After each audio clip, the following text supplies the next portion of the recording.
On est sur la fête. On le sait, on a commencé il y a quelques semaines, on a parlé de la fête, les troubles fêtes avec Carole, souvenez-vous, tout ce qui vient empêcher la joie et voler la joie dans nos cœurs et la paix dans nos cœurs.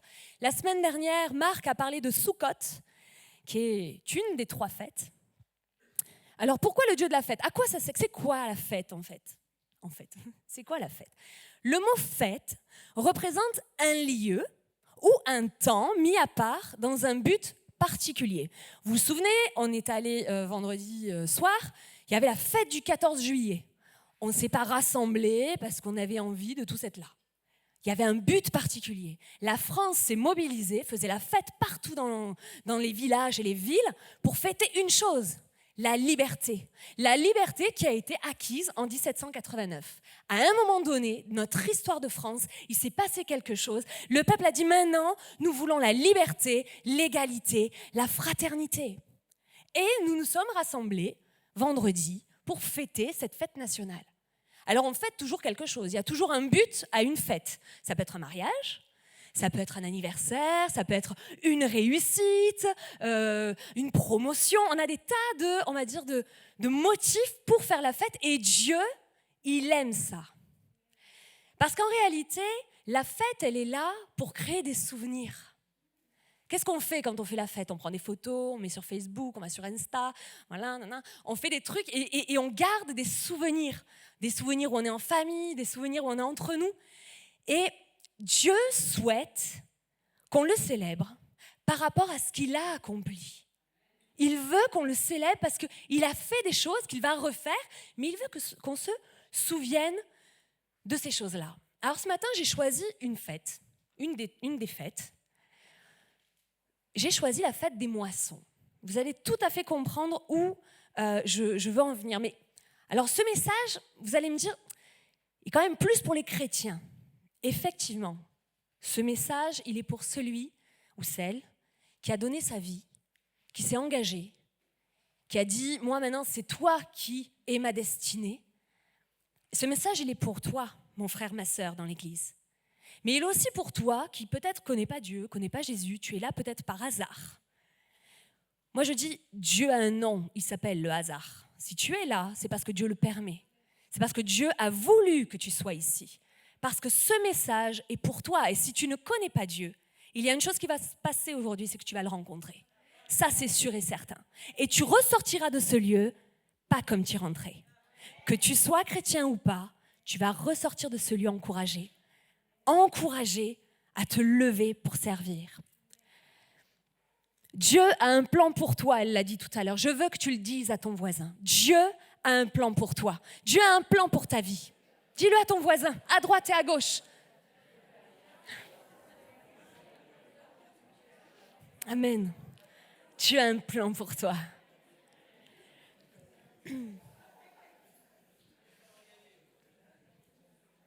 Alors, je vais vous demander de bien vous concentrer sur ce que je vais dire parce que je ne voudrais vraiment pas que vous perdiez le sens de mes propos et que voilà, vous me perdiez en tout parce que la fête des moissons, c'est très particulier.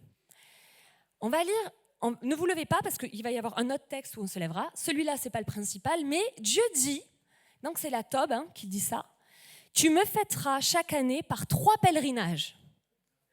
3 pèlerinages, c'est 3 fêtes, mais c'est des pèlerinages. Tu observeras la fête des pains sans levain, c'est Pâques. Tu observeras la fête des moissons, des premiers fruits de ton travail, de ce que tu auras semé dans les champs, ainsi que, ça c'est la Pentecôte, et la 3e, ainsi que la fête de la récolte, au sortir de l'année, quand tu récolteras des champs le fruit de ton travail. Il y a 3 pèlerinages. Jésus, alors qu'il était sur terre, faisait ces pèlerinages. Vous allez voir dans Matthieu, chapitre 19 et chapitre 20, pendant qu'il montait à Jérusalem, c'était le pèlerinage pour fêter la Pâque. Il bénissait, il guérissait, il renvoyait libres les captifs, il pardonnait encore les péchés. Donc on voit 3 fêtes qui sont quelque part des affirmations théologiques. La première fête, c'est Pâques. Et c'est la fête de la victoire. C'est la fête de la victoire. On l'a chanté. Tu m'as libéré Tu m'as sorti de mon Égypte. Je suis victorieux en toi. Tu es ma victoire. La deuxième fête, c'est la fête des moissons, mais je reviendrai après. La troisième fête, c'est Sukkot. La fête de la récolte. On a vu la semaine dernière. La fête de la récolte, on pourrait se dire, mais pourquoi il y a la fête des moissons et la fête de la récolte? Est-ce que ce n'est pas un peu la même chose? Eh bien non. La fête de la récolte, Sukkot, c'est à la fin de l'année. À la fin de l'année, quand tout est bon, les champs sont tous faits, on rentre, on moissonne tout, on rentre tout et on passe l'hiver. La Pentecôte, c'est différent, c'est la fête des moissons, c'est les prémices. Vous savez, au début, quand on commence à récolter, il y a toujours un petit peu quand on sème, tout de suite, il y a des plantes voilà, c'est tout de suite. Les premiers fruits, c'est cela. Il y a des premiers fruits et ça, c'est Pentecôte. Mais Pentecôte, il a un nom particulier. C'est la fête du don de Canaan. La fête du don de Canaan. Canaan, c'est quoi? C'est une terre, à un moment donné, que Dieu a dit, vous allez y aller, et derrière ça, il va y avoir du lait, il va y avoir du miel, il va y avoir des bénédictions et des combats, mais je serai avec vous. La fête des moissons a une portée, on va dire, physique. Oui, il y a du lait, il y a du miel, il y a des bénédictions, mais elle a aussi une portée spirituelle. Cette fête des moissons-là, c'est Pentecôte. C'est au moment où on doit aller chercher la première moisson, où nous-mêmes, spirituellement, nous devons sortir pour aller chercher ceux qui sont à l'extérieur, aller chercher et moissonner dans les champs. Nous sommes là pour aller chercher ceux qui sont à l'extérieur et faire d'eux des disciples. Je vais vous montrer une petite image. Vous allez tout de suite voir de quoi je parle. Voilà. C'est le titre de mon message. Tu es choisi. J'aime bien cette série, pourquoi? Parce que The Chosen, c'est une série que vous pouvez voir un petit peu partout dans le monde, vous avez des applications. C'est comment les premiers chrétiens, les disciples de Jésus avec Jésus ont changé le monde. Comment Jésus a transformé leur vie. Et les petits poissons verts, vous voyez, ils sont à contre-courant du monde. Alors au début, ils ne sont pas beaucoup, et puis petit à petit, ils se convertissent. Et il y en a d'autres qui arrivent. Tu es choisi. Dieu a un plan pour toi. Il a un plan pour ta vie. Il sait très bien ce que tu dois faire demain. Il a un plan pour toi. La fête des moissons, c'est l'ouverture de notre terre de mission. Donc quand on se met à cette fête-là, mais c'est notre fête qui doit être là tous les jours. Donc cette fête-là, qui est éternelle, qui doit être perpétuelle, c'est l'ouverture de notre terre de mission. Quand Dieu envoie son esprit sur les disciples, ils sont 120, après ça s'est multiplié parce qu'ils sont sortis, ils sont allés chercher ceux qui étaient choisis. Tu es choisi. On va se lever maintenant dans la présence de Dieu. On va lire le texte dans Matthieu 18. On va lire 2 textes importants sur la même chose. Mais ils sont très importants. Restez avec moi. J'espère que vous avez pris du café. Les 11 disciples allèrent en Galilée. C'est souligné parce que c'est important. Sur la montagne que Jésus leur avait désignée, quand ils le virent, ils se prosternèrent devant lui, mais quelques-uns eurent des doutes. Jésus, s'étant approché, leur parla ainsi. Tout pouvoir m'a été donné dans le ciel et sur la terre. Allez, faites de toutes les nations des disciples, les baptisant au nom du Père, du Fils et du Saint-Esprit, et enseignez-leur à observer tout ce que je vous ai prescrit. Et voici, je suis avec vous tous les jours jusqu'à la fin du monde. Amen. Jésus, là, il parle aux disciples. Et si vous voyez dans ce texte, les disciples sont en Galilée. Ils ne sont pas à Jérusalem. Quand Jésus s'en va, Jésus leur dit « Allez, faites de toutes les nations des disciples », il n'est pas à Jérusalem. Il est allé les chercher en Galilée. Il est allé les chercher, ils étaient retournés en arrière. Ils étaient retournés dans leur maison. Et peut-être même, et c'était marqué, certains doutaient encore. Vous savez, je pense que je me mets à leur place. Ils ont espéré. Vous savez, je pense qu'ils avaient une mauvaise image de Jésus dans le sens où ils pensaient que c'était celui qui allait libérer des Romains. Libérer le peuple d'Israël des Romains, venir faire la guerre. Il y en a d'autres qui ont vu Jésus comme le prophète. Et quand il est mort, ils ont dit non mais c'est pas possible. Comment c'est possible qu'il meure? Comment c'est possible? Est-ce que moi-même je doute pas un peu de moi? Est-ce que je pense bien de Dieu? Est-ce que je vois bien Dieu? Est-ce que je comprends bien de ce qu'il veut faire? Est-ce que j'ai bien compris ce qu'il m'a dit? Et peut-être que tu es dans ce cas-là. Peut-être que tu doutes là ce matin de Jésus, de ce qu'il a fait pour toi ou de ce qu'il t'a dit par rapport à peut-être ton appel. Peut-être que tu as une vision faussée de qui Dieu est. Tu te dis, mais peut-être que là, moi, finalement, c'est peut-être moi qui pense mal de lui. Je ne le vois pas bien. Le Seigneur te dit ce matin, il faut que tu te rends compte de 2 choses. Tu n'es pas n'importe qui. Toi, à qui ce texte est appliqué, tu n'es pas n'importe qui. Tu es choisi. Tu es un disciple de Jésus. Tu t'es engagé un jour avec lui. Le disciple de Jésus, c'est qui? C'est quoi? Souviens-toi vraiment je voudrais vraiment que tu rentres en toi-même et que tu te souviennes. Quelquefois, on a tendance à oublier qu'est-ce que c'est qu'un disciple. Un disciple, c'est celui qui va tout faire pour être comme son maître. Il va entendre ses enseignements. Il va connaître Jésus. Il va connaître le royaume. Il va connaître même la devise du royaume. C'est quoi la devise du royaume? On a celle de France, on sait, c'est liberté, égalité, fraternité, mais il y en a une autre. Dans le royaume de Dieu, c'est la foi, l'espérance et l'amour. Ça, c'est la devise du royaume de Dieu sur terre, du royaume de Dieu tout court. Et peut-être que là, tu es là et tu te dis, voilà, moi, est-ce que je suis vraiment un disciple? Parce qu'un disciple ressemble à son maître. Un disciple va faire les mêmes actions, Qu'est-ce que c'est qu'un disciple? Un disciple, c'est celui qui va tout faire pour être comme son maître et faire que les autres ressemblent à son maître. C'est ça un disciple. Et ce matin, il ne veut pas que tu oublies qui tu es. Tu es un disciple, c'est-à-dire quand tu es dehors, tu es un disciple. Quand tu parles à ta famille, tu es un disciple. Tu représentes Jésus. Quand tu es avec tes amis, quand tu es avec tes collègues de travail, quand tu es avec ta famille, peu importe avec qui tu es, même en réunion, tu es un disciple de Jésus. C'est-à-dire que tu as une posture à avoir. Tu ressembles à ton maître. Ça doit se voir sur toi. Tu parles comme lui. Tu enseignes comme lui. Tu encourages comme lui. Un disciple tend à ressembler à son maître. Alors je ne dis pas qu'on est tous comme ça, du jour au lendemain, un disciple.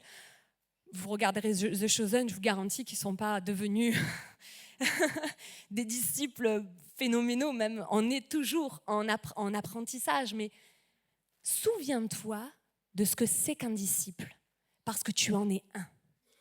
Amen. Et si tu es là ce matin et que tu ne connais pas Dieu, je le répète, ce n'est pas une erreur. Ce n'est pas une erreur de la part de Dieu. Tu es arrivé ici parce qu'il a un plan pour toi et il veut te dire une chose, c'est qu'il veut que tu entendes ceci, parce qu'il veut que ce plan se réalise et s'actionne dans ta vie. Amen. La première chose, on a dit, souviens-toi de ce que c'est qu'un disciple. La deuxième chose, souviens-toi de ton identité. Souviens-toi de ton identité. Ok, il y a le disciple avec sa fonction de disciple, mais il y a ton ADN. Ton ADN. La Bible dit de nous, alors là je ne l'ai pas noté, mais je vais vous le dire, c'est dans 1 Pierre 2,9. Vous, au contraire, on se concentre, vous êtes une race élue, un sacerdoce royal, une nation sainte, un peuple acquis, afin que vous annonciez les vertus de celui qui vous a appelé des ténèbres à son admirable lumière. Vous qui autrefois n'étiez pas un peuple et qui maintenant êtes le peuple de Dieu, vous qui n'aviez pas obtenu miséricorde et qui maintenant avez obtenu miséricorde. Amen. Vous êtes un peuple, vous êtes une race élue. Tu es une race élue. Je suis une race élue. Nous sommes le peuple acquis. Il a donné sa vie. Il nous a acquis à la croix. Notre identité a changé. Nous sommes, je le dis souvent, JC positif, Jésus-Christ positif. Nous avons changé notre ADN. C'est plus le même ADN qui est en nous. En nous-mêmes, nous avons l'ADN de Jésus, l'ADN de Christ. Alors, souvent on le chante, je suis à toi. On l'a chanté tout à l'heure. Là, on chante, je suis à toi. Est-ce qu'on réalise vraiment qui on est? Parce que si on était chacun d'entre nous sûr de notre identité en Christ, mais ce monde serait bouleversé. Ce monde serait bouleversé. Fréjus Saint-Raphaël, ils ne comprendraient pas ce qui leur arrive. Parce que si chacun d'entre nous sait, alors on peut faire bouger les choses. Mais des fois, on est comme ses disciples, on doute. Quelquefois, on ne sait plus qui on est. Pourquoi ? Parce qu'on a vécu tellement de choses. Notre vie nous a brisés. On a vécu peut-être un divorce, une séparation douloureuse, un abandon, les échecs. Notre passé nous court derrière, comme si c'était quelque chose qui nous rappelait. Et on revient en arrière. Et non, mais Seigneur, tu crois en Dieu ce matin. Et je ne doute pas que tu crois en Dieu. Mais tu ne sais plus qui tu es. Ça t'a fait oublier spirituellement que tu as une puissance. Ça t'a fait oublier que tu es une race élue. Que tu règnes avec Christ dans les lieux célestes. Tu es assis avec lui spirituellement. Avec lui dans les lieux célestes. Et Satan veut tout faire pour que tu ne te souviennes pas de qui tu es. On l'oublie souvent, Satan. Mais il est là aussi et surtout pour t'empêcher de te souvenir qui tu es. Il ne veut pas que le monde soit sauvé. Alors qu'est-ce qu'il fait ? Dans l'église, il va permettre des jalousies, des rivalités, des choses qui sont là, alors on ne sait pas pourquoi. On va se regarder les uns les autres. Il va mettre le doute dans notre cœur. Il va mettre du non-pardon. Il va nous mettre de la culpabilité sur notre passé. Tu as fait ça, jamais de la vie. Jésus ne pourra jamais te pardonner. Et même s'il te pardonne, allez, tu es sauvé. Mais vous savez, Satan, il n'est pas dérangé par un chrétien assis dans l'église. Ça ne le dérange pas. Il est dérangé par un chrétien qui est dehors et qui va chercher les autres. Il est dérangé par celui qui sait qui il est et qui a bougé et qui s'est levé de sa chaise et qui est allé voir et évangéliser autour de lui. Il n'est pas dérangé si tu restes assis sur ta chaise. Il va même t'en laisser tranquille parce que tu ne lui fais pas de vagues. Mais si tu te lèves, alors il va y commencer à avoir des combats. Et il veut te rappeler toujours.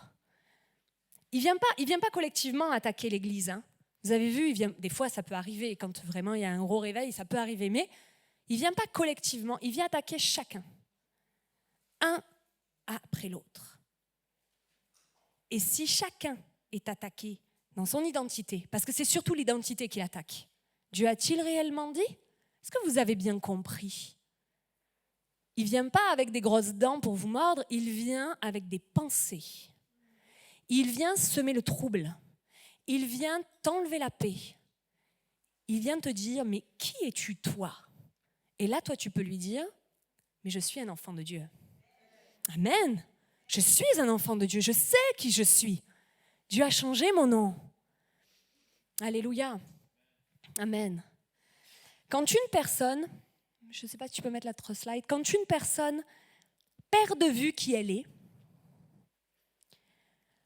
elle ne se comporte ni ne réagit comme elle devrait. C'est un pasteur qui a dit ça, ça m'a percuté. Quand une personne perd de vue qui elle est, vraiment, dans son identité, elle ne va pas se comporter normalement.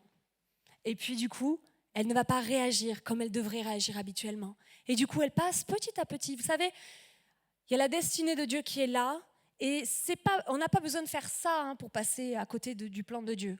On n'a qu'à faire ça. Et à la fin, on se retrouve là-bas.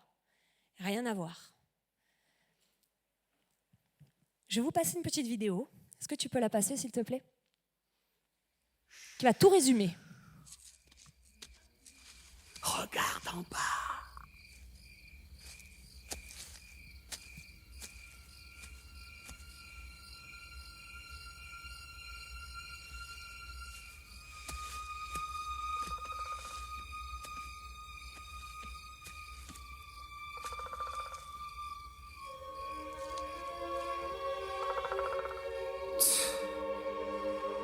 Ça n'est pas mon père.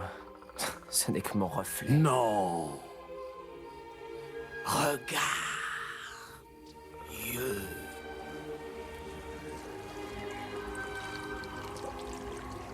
Tu vois? Il vit en toi. Simba. Père?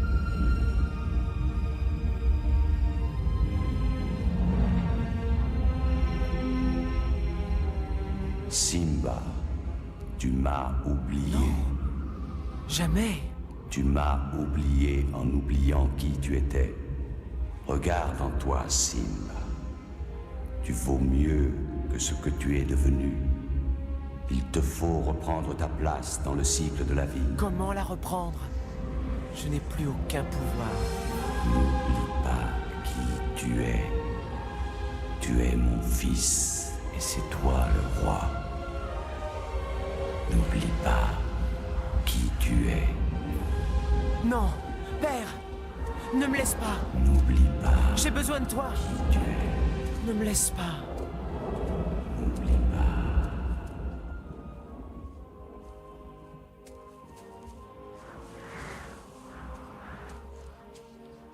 Ben dis donc. Quel temps. Bah, c'est bizarre. Tu trouves pas? Oui. On dirait que le vent a changé. Ah, changer, c'est bien. Oui, mais c'est pas facile. Je sais ce que je dois faire, mais pour revenir, il me faut faire face à mon passé. Et je l'ai fui depuis si longtemps. Oh, tu es devenu fou! Tu oublieras vite, c'est du passé. Oui, mais c'est douloureux. Eh oui, le passé, c'est douloureux. Mais, à mon sens, on peut soit le fuir, soit tout en apprendre. Ah, tu vois? Alors, quelle est ta décision? Pour commencer, je vais prendre ton bâton. Non, non, non, non, non, non, pas mon bâton. Hé, où vas-tu? Reprendre ma place! Viens, sauve-toi, sauve-toi vite. Amen. Souviens-toi de qui tu es. Reprends ta place. Reprends ta place. Qu'est-ce que ça a à voir avec ce que j'ai dit tout à l'heure? Il dit d'aller faire des disciples, mais tu ne peux pas faire de disciples si toi-même, tu ne sais pas comment agit un disciple, ou tu as oublié peut-être qui tu es. Et ce matin, le message qui est important, c'est que Dieu t'a choisi. Au niveau collectif, il nous a choisis. Le défi de l'Église, c'est l'unité. Ma place, en fait, c'est comprendre la place de chacun dans l'Église. C'est comme ça, au niveau collectif, il y a deux visions. D'accord? Il y a au niveau collectif dans l'Église et au niveau individuel. Tu es choisi. Dieu a changé ton nom. Dieu a changé ta destinée, tes priorités, ta mentalité. Tu es utile pour le royaume. Dieu a un plan pour ta vie. Tu as ta place dans l'Église et tu es appelé à servir le roi. Je vais vous demander une petite seconde. Fermez les yeux et vous allez répéter après moi pour que ce soit des paroles qui soient proclamées de votre bouche. Je suis choisi. Dieu a changé mon nom. Dieu a un plan pour ma vie. Je suis appelé pour servir le roi. Amen. Amen. Ce sont des choses qui sont proclamées par votre bouche. Satan ne peut rien contre un homme ou une femme qui se lève pour faire des disciples, pour servir le roi. Il ne peut rien, Satan. Il va tout faire pour. Mais si tu sais qui tu es, tu n'as qu'à lui rappeler. Si Satan te rappelle, il y a une phrase comme ça qui dit que si Satan te rappelle ton passé, rappelle-lui son avenir. Je répète, si Satan te rappelle ton passé, rappelle-lui son avenir. Il est vaincu. Amen. Est-ce qu'on peut acclamer celui qui a tout vaincu? Parce que si Satan est vaincu, c'est parce que Jésus a donné sa vie. Alléluia. On va mettre le deuxième texte. Et ça, c'est dans les Actes. Vous voyez, tout à l'heure, on était dans Matthieu, mais c'est à peu près au même moment, d'accord? Comme il se trouvait avec eux, il leur recommanda de ne pas s'éloigner de Jérusalem. Donc déjà, il est allé les chercher. Il leur a dit, il va falloir maintenant que vous descendiez à Jérusalem. Attendre ce que le Père avait promis, ce que je vous ai annoncé, leur dit-il. Car Jean a baptisé d'eau, mais vous, dans peu de jours, vous serez baptisés du Saint-Esprit. Mais vous recevrez une puissance, le Saint-Esprit survenant sur vous, et vous serez mes témoins à Jérusalem, dans toute la Judée, dans la Samarie et jusqu'aux extrémités de la terre. Après avoir dit cela, il fut élevé pendant qu'il regardait et une nuée le déroba à leurs yeux. Et comme ils avaient les regards fixés vers le ciel pendant qu'ils s'en allaient, voici 2 hommes vêtus de blanc leur apparurent et dirent, hommes galiléens, pourquoi vous arrêtez-vous à regarder le ciel ? Ce Jésus qui a été enlevé au ciel du milieu de vous viendra de la même manière que vous l'avez vu allant au ciel. Amen. L'appel de Dieu, et c'est universel, c'est pour tout le monde, c'est pour tous les disciples. C'est pour que tu sois un témoin pour faire des disciples. C'est un peu le résumé des 2 textes que nous avons lus. Vous êtes mes témoins, allez faire des disciples. Pourquoi faire des disciples ? À quoi ça sert de faire un disciple ? Pourquoi Dieu a besoin de faire des disciples ? Parce qu'il peut faire sans nous, mais il ne veut pas. Il peut faire sans toi, mais il ne veut pas faire sans toi. Tu es précieux et tu es utile pour aller faire des disciples. Faire un disciple, c'est quoi ? Alors, on peut dire dans faire des disciples, il y en a souvent qui font une liste. Aller faire des disciples, donc il y a aller, baptiser, enseigner. Mais l'emphase du verset, il est sur faire des disciples. Faire des disciples en baptisant, en enseignant. Et tu es appelé à faire ça. Tu vas me dire, oui, mais moi, je ne suis pas pasteur. Moi, je ne fais pas des disciples. C'est une mission collective. C'est une mission collective. Faire des disciples, ce n'est pas être évangéliste. On a des évangélistes qui sont extraordinaires. Être disciple, c'est pas distribuer. Faire des disciples, c'est pas distribuer des tracts. Faire des disciples, c'est au quotidien. Faire un disciple, comment on fait un disciple ? Faire un disciple, c'est participer à l'œuvre de Dieu dans la vie d'une personne. Peut-être qu'on ne fera pas un disciple en entier, mais on va en participer à sa construction. D'accord ? Il va y avoir peut-être Véro qui va participer au début, et puis il va y avoir Laurie qui va prendre le relais. Et puis il va y avoir quelqu'un qui va donner une prophétie. Et puis il va y avoir quelqu'un qui va prier avec. Et puis une autre personne qui va enseigner la parole. On est tous unis ici dans le même bateau pour faire des disciples. Il n'y a pas qu'un qui doit faire des disciples. On est tous là, dans l'église, pour faire des disciples. Alors oui, tu es appelé à donner une parole d'encouragement à quelqu'un. Tu es appelé à enseigner sur un passage de la Bible. Quelqu'un qui ne comprend pas, mais pourquoi ce passage il se contredit avec l'autre ? On dirait, Dieu ne se contredit pas, jamais. Sa parole est universelle. Et elle est unie de la Genèse à l'Apocalypse. Tu es appelé à prier avec quelqu'un. Tu vas faire un disciple comme ça.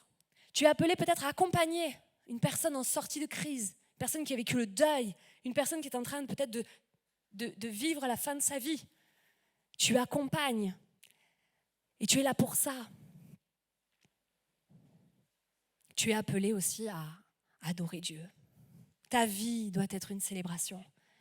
Ta vie doit être une célébration. Au fur et à mesure que tu vas avancer dans cette vie, tu vas célébrer Dieu par tes actions, par tes encouragements, par ta vie, par ton témoignage. Tu es appelé à faire des disciples. L'Église, elle, est appelée à équiper les saints pour le ministère. On a 2 fonctions un peu différentes, même si ce ne sommes toute l'Église. Quel que soit ton appel ce matin, il est lié à qui tu es et il est aussi lié à la mission globale de l'Église. Ton appel est relié à toi, ton identité. Recherche, c'est peut-être que tu ne sais pas quel est ton appel. Le Seigneur te dit déjà, focalise sur mon objectif, c'est que tu sois un témoin pour faire des disciples. Mon objectif, c'est ça. Et ensuite, il va te parler pour te dire dans quel ministère, dans quel service tu vas pouvoir te développer pour aller faire des disciples. Il y a à l'extérieur des gens qui se perdent. Mais il fait 2 choses. Tu es choisi pour servir et c'est mon 2e point. Tu es appelé pour servir et il va faire 2 choses. Je ne sais pas si vous avez vu, mais au début, ils sont en Galilée. Galilée et Jérusalem, c'est pas à côté, hein. C'est quand même, il y a une trotte. Hein. Et il leur dit d'aller à Jérusalem. Donc, aller au pèlerinage parce qu'il va y avoir la Pentecôte. N'oubliez pas. Il y a 3 fêtes, 3 pèlerinages. Il leur dit de descendre pour aller sur Jérusalem. Il leur dit quoi ? Bouge de là où tu es. Bouge de là où tu es. Tu n'es pas au bon endroit. Tu n'es pas au bon endroit. Bouge de l'endroit où tu es. Dieu vient te chercher ce matin et il veut te secouer ce matin. Bouge de là où tu es. Il veut te secouer. Il veut te dire non, là, tu n'es pas à la bonne place. C'est pas ici qu'il faut que tu sois. Ta mission va commencer ailleurs. Elle démarre à Jérusalem. Elle démarre à l'église. Ta mission commence là où il y a les autres. Ta mission commence là où il y a la vie. Ta mission commence en commun, en collectif.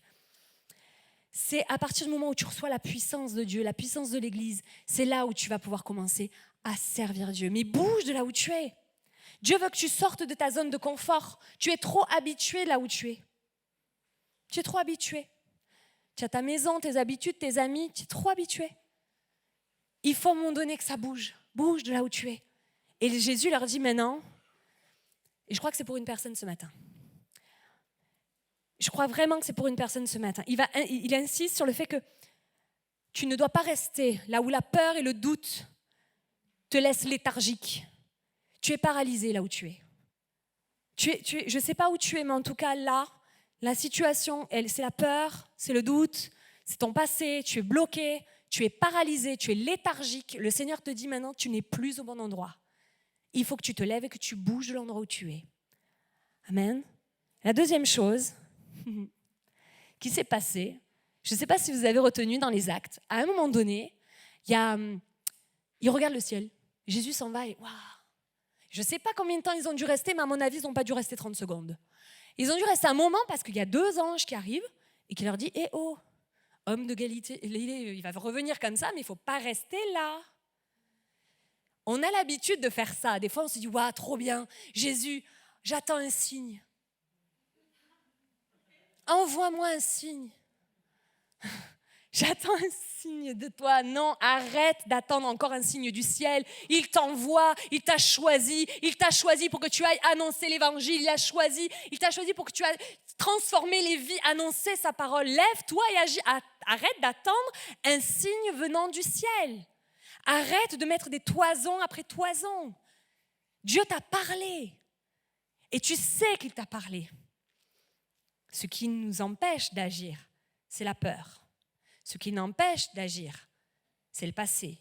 Ce qui nous empêche d'agir, c'est la culpabilité. Ce qui nous empêche d'agir, c'est Satan. Alors, je ne veux pas le mettre à toutes les sauces, parce que je ne veux pas y rendre la gloire à lui, mais c'est important. Parce que si tu ne bouges pas, et si tu attends toujours des signes, moi je sais qu'à un moment donné dans ma vie, c'est ça, on va attendre un signe. Mais si Dieu t'a parlé 10 fois, ça sert à quoi ? Il ne va pas encore te le redire. Et on attend toujours le signe. Et des fois, il vient un canard. Mais arrête d'attendre les signes. Le Seigneur te veut pour sa mission. Et si vous portez beaucoup de fruits, et là on va arriver à la conclusion bientôt, si tu veux porter c'est quand tu vas porter du fruit. C'est ainsi, c'est Jésus qui le dit, que mon Père sera glorifié, que vous serez mes disciples. Tu es une fête pour Dieu. Ta vie doit être une fête pour Dieu. Quand Jésus faisait ce pèlerinage, qui montait pour la Pâque, avant sa mort, il guérissait, il bénissait. Et alors que nous sommes en pèlerinage pour Soukhot spirituel. Bientôt, il y a la moisson. Bientôt, Jésus revient. Il va y avoir une moisson qui est là. Et nous faisons partie de cette moisson. Nous sommes l'Église. Et nous devons aller chercher ceux qui sont à l'extérieur. Nous sommes choisis. Nous sommes les élus. Et nous devons aller chercher ceux qui sont à l'extérieur. Les autres élus qui sont à l'extérieur. Jésus nous a mandatés. Le but de Jésus, c'est sauver le monde. Le but de Jésus, c'est de sauver le monde. Il n'a pas donné sa vie. Il aurait fait que pour une personne, il l'aurait fait. Mais il a donné sa vie pour le monde entier. On ne doit pas garder le salut qu'à nous. Le salut est pour tous. Il leur disait donc, la moisson est grande, c'est dans Luc 10, mais il y a peu d'ouvriers. Suppliez donc le Seigneur de la moisson en sorte qu'il pousse des ouvriers dans la moisson. Ça, c'est ma conclusion. Est-ce que tu peux venir jouer un petit peu, s'il te plaît? Qu'il pousse des ouvriers pour la moisson. Souvent, j'ai entendu, on prie pour les ouvriers et on pense que c'est pour des pasteurs. Oui, c'est pour des pasteurs. Mais qui va faire rentrer la moisson? Qui va apporter la moisson à notre Dieu à la fin des temps? C'est toi et c'est moi. Qui est cet ouvrier? C'est toi et c'est moi. Dans Jean, il est dit, vous dites en ce moment encore 4 mois et c'est la moisson, n'est-ce pas? Eh bien moi je vous dis, ouvrez vos yeux et regardez les champs. Déjà les épis sont blonds, prêts à être moissonnés. Il y a quelques semaines, il y a une prophétie. Il me semble que c'est Fabien qui l'a donnée, sur la moisson qui blanchit. La moisson, elle blanchit. Les gens sont prêts. On n'a plus qu'à sortir pour aller les chercher. Ça commence avec ton frère ici dans l'église, ça commence avec ta famille, ça commence avec ton voisin. Tu es appelé à aller et moissonner sur la terre où Dieu t'appelle à être pour sa gloire. Alléluia. On va mettre la dernière photo. Ces gens-là, oh oui, c'est une série, mais elle est tellement bien. Ces gens-là, il y a Jésus, il y a des disciples. Ils étaient 12. Ils se sont retrouvés à 11. Ils ont changé le monde.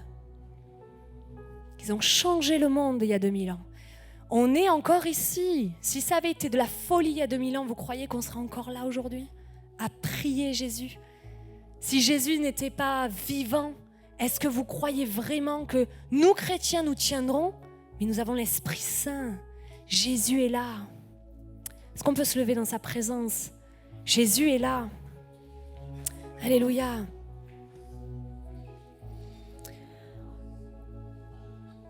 Tu sais que l'ennemi t'a volé ta paix. Je vais faire un appel là. Il t'a volé la paix. Il t'a volé ta joie. Il y a des paroles qui ont été dites sur toi, sur ton identité, sur ton passé. Ton identité en Christ a été mise à mal, peut-être parce que tu as fait une erreur. Mais ce matin, je veux que tu laisses le Saint-Esprit te consoler. Que tu laisses le Saint-Esprit te révéler qui tu es pour Dieu. Comment il te voit. Il a donné sa vie, il te voit comme quelqu'un de précieux. Il a souffert pour toi. À chaque pas qui le menait à la mort, il pensait à toi. À chaque pas qui l'a mené à Golgotha, il pensait à toi. Oui, toi personnellement. Parce qu'il t'aime énormément. Tu sais que l'ennemi ne veut pas que tu serves Dieu. Et il te met des bâtons dans les roues. Mais il ne vient pas te mettre que par de l'extérieur. Il vient